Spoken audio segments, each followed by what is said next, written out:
मैं अपने गुरु परम पिता परमेश्वर भगवान शिव को नमन कर उनके चरणों में नमस्कार करता हूँ। भगवान शिव मेरे गुरु हमेशा मुझ पर अपना आशीर्वाद बनाए रखें। हर हर महादेव। आज हम आपको बताएंगे कि पितृ और ऊत पितृ कौन होते हैं। पितृ कौन होते हैं? पितृ वो होते हैं जो हमारे बड़े बुजुर्ग अपना पूरा जीवन व्यतीत करके परलोक में इस ब्रह्मांड में लीन हो जाते हैं, जिन्होंने अपना पूरा जीवन व्यतीत किया हो। मतलब पितरों से तात्पर्य क्या है? मतलब पितृ बनते कौन है? पितृ जो आपके दादा दादी होते हैं, माता पिता होते हैं, जिन्होंने अपना पूरा जीवन जिया हो, पूरा जीवन व्यतीत किया हो, जो किसी आकस्मिक मृत्यु के शिकार ना हुए हो, वो हमारे पितृ बनते हैं। आकस्मिक मृत्यु के शिकार, ये क्या होता है? आकस्मिक से हमारा तात्पर्य है जो अपना जीवन पूरा व्यतीत करके गए हो, जो किसी भी अनहोनी दुर्घटना के शिकार ना हुए हो। मतलब अगर अनहोनी दुर्घटना कहूँ तो मैं कोई एक्सीडेंट, हार्ट अटैक या कोई भी ऐसी बीमारी जिससे उनकी तुरंत मृत्यु हो गई हो, इस तरह का कोई शिकार ना हुए हो। अगर जो आकस्मिक के शिकार होते हैं, उनकी आत्मा यहीं भटकती रहती है तब तक इनका जब तक इनका समय पूरा नहीं होता, जब तक ये इसी ब्रह्मांड में ऐसे ही भटकते रहते हैं और प्रेत बन जाते हैं। जब ये प्रेत बन जाते हैं तो ये किसी का कोई भी भला नहीं कर पाते, अपितु ये नुकसान ही करते हैं। आपके कोई फायदा या किसी भी प्रकार का कोई फायदा नहीं करेंगे। तो ये भटकते किस कारण है? ये इसलिए भटकते हैं क्योंकि इनका कोई ना कोई कार्य बचा हुआ होता है। जो ये हमारे बड़े बुजुर्ग होते हैं ना, इनको सबसे ज्यादा लगाव अपनी प्रॉपर्टी से और अपने बच्चों से होता है। ये मृत्यु के पश्चात भी अपनी प्रॉपर्टी और अपनी परिवार को नहीं छोड़ते। ये अपनी जगह पर विचरण करते रहते हैं। अपनी मृत्यु के बाद भी ये यहीं पर ही इस ब्रह्मांड में अपने परिवार में विचरण करते रहते हैं।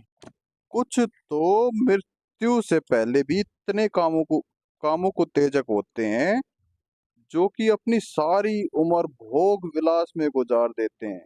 उनकी संतुष्टि नहीं हो पाती है और मृत्यु के पश्चात भी वो उनकी संतुष्टि नहीं हो पाती है।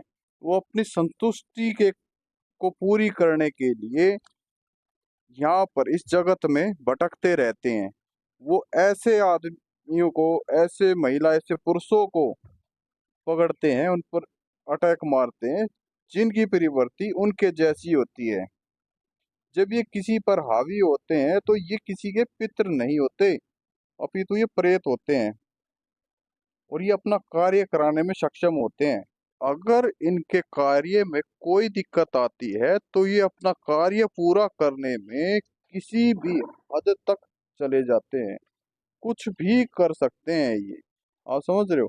तो ये किसी के नहीं होते। प्रेत किसी का नहीं होता, ये किसी का भला नहीं कर सकता। आपकी समझ में आ गया होगा कि पितृ कौन होते हैं।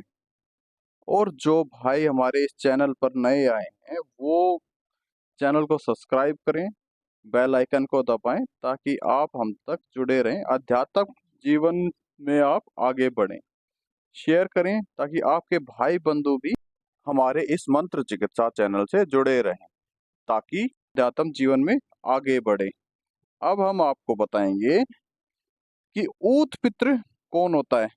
ऊत पितृ, ऊत यानी कि शैतान, ठीक है। ऊत पितृ कैसे बनते हैं? ये जो ऊत पितृ होते हैं ना, ये बनता कौन है? ये सिर्फ ये वो कुंवारे जो होते हैं, जो कुंवारे मर जाते हैं, कुंवारे गुजर जाते हैं, ये वो बनते हैं ऊत पितृ, जिनकी मृत्यु आकस्मिक होती है, किसी अनहोनी के कारण होती है, किसी एक्सीडेंट में, बीमारी में, एकदम से जिनकी मृत्यु होती है, ये वो हमारे ऊत पित्र बनते हैं। इनकी प्रवृत्ति ऊत कैसे होती है, ये जानना बहुत ही जरूरी है।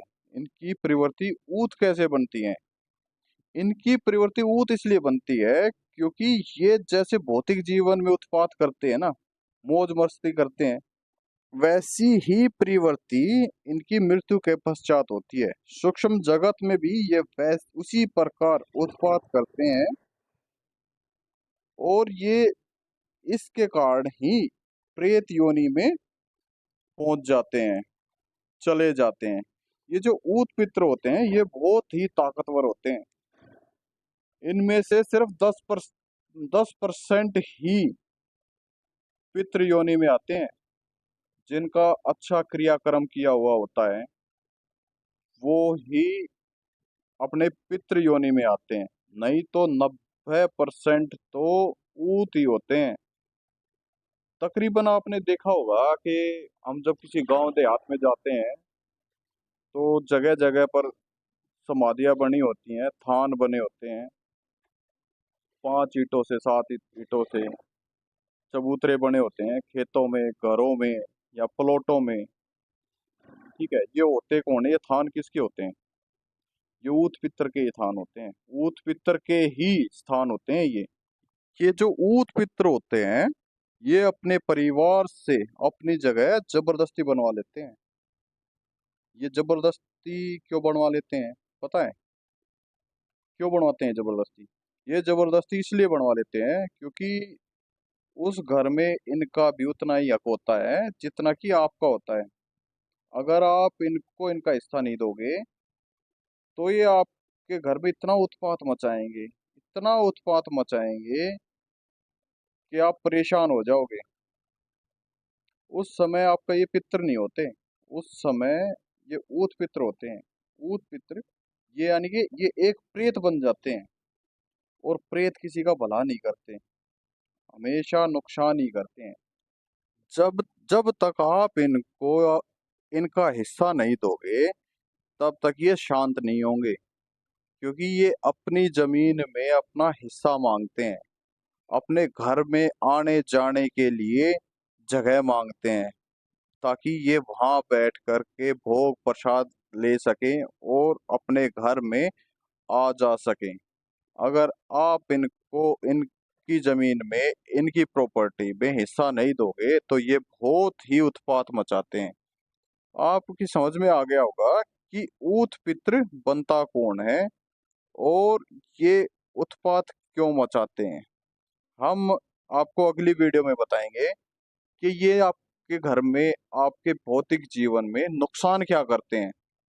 आप हमसे जुड़े रहिए। मैं आशा करता हूं कि आपकी समझ में आ गया होगा कि ऊत पितृ और पितृ कौन होते हैं।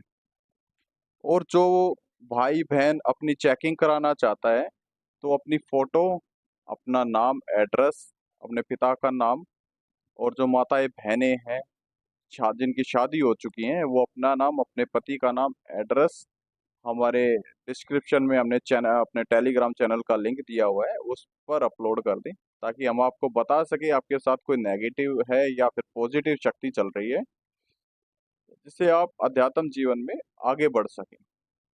जय श्री राम, जय बालाजी महाराज। मेरे बालाजी महाराज आप सभी का भला करें।